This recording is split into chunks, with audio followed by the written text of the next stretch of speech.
नमस्कार मित्रों, जय सिया राम। आज का कोई ज्योतिष का टॉपिक नहीं है, लेकिन एक चीज़ अनुभव में जो आई है उसको हम शेयर करना चाहते हैं, जो सबके काम की है। कि कभी कभी सर्दियों में या बरसात के दिनों में ठंडी हवा लग जाती है, या कोई पुरानी ऐसी वस्तु खाने में आ जाती है जिससे हमें एलर्जी हो जाती है। पुरानी ऐसी वस्तु में अचार है, नींबू का अचार है या कोई खटाई है, तो इससे किसी किसी को एलर्जी हो जाती है।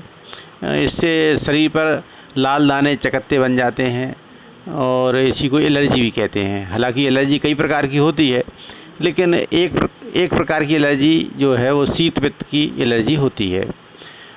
तो शीत पित्त के लिए ग्रामीण अंचल में बड़ा सरल इलाज है, और प्राचीन काल से हम देखते आ रहे हैं कि ग्रामीण अंचल में डॉक्टर प्रायः उपलब्ध नहीं हो पाते हैं। तो ऐसी स्थिति में इमली की लकड़ी का प्रयोग करते हैं।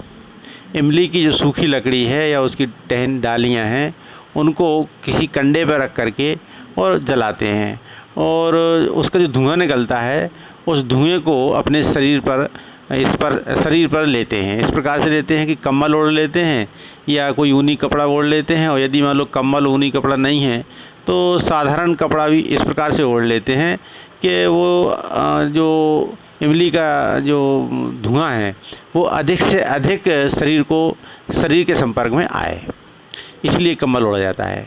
लेकिन मित्रों, यहाँ ये भी ध्यान देना है कि चूँकि हम अग्नि के पास में हैं, आग के पास में हैं, तो बहुत सावधानी रखना है कि वो कम्बल या जो भी कपड़ा ओढ़े हैं वो अग्नि के स्पर्श में ना आ जाए, अन्यथा और बड़ी दिक्कत आ सकती है। इसलिए ऐसा करते समय किसी दूसरे सदस्य को भी पास में रखें, जो इस बात का ध्यान रखे कि आपका कोई भी अंग या कोई भी कपड़ा उस अग्नि के संपर्क में ना आ पाए। तो प्रिय मित्रों, इससे होता यह है कि कितना भी शीत हो, वो जो रात को दिक्कत देता है, जैसे जैसे रात बढ़ती है तैसे तैसे खुजली मचने लगती है और बढ़ जाती खुजली, तो रात को नींद दुश्वार हो जाती है। तो ऐसी स्थिति में यदि हम इमली का धुआं लेते हैं तो लगभग 5-7 मिनट में ही आराम लगना शुरू हो जाता है, और लगभग आधा पौन घंटे बाद में पूरी तरह से वो खुजली समाप्त हो जाती है।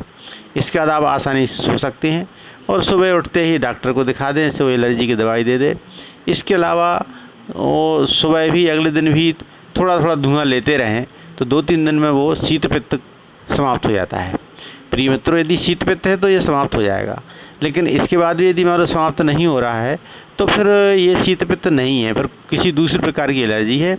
इसके लिए डॉक्टर से मिलकर के विधिवत तरीके से इलाज कराएं, और डॉक्टर से जांच कराएं कि आपको किस बात से एलर्जी है। तो प्रिय मित्रों, ये कई बार अनुभव में आया है, मुझे भी 1-2 बार शीत हो चुका है। तो इस तरीके से मैं बहुत जल्दी ठीक हो गया था। और अभी कुछ दिनों पहले और भी 1-2 प्रकरण सामने आए, तो उनको जब हमने बताया कि आप इमली की लकड़ी का धुआं थोड़ा ले लें, तो उनको भी तत्काल आराम लगा है, ऐसा सभी लोगों ने कहा है। तो ऐसे 10-20 केस हम ग्रामीण अंचल में देख चुके हैं, क्योंकि हमारा मूल ग्रामीण क्षेत्र से ही रहा है, तो ये सब देखते रहे हैं। वहाँ पे तत्काल रूप से डॉक्टर उपलब्ध नहीं होने के कारण से ये इस टाइप के जो घरेलू उपचार हैं वो बहुत काम के हैं। बस इसके बाद ही अपनी वाणी को विश्राम देता हूँ। नमस्कार, जय सिया राम।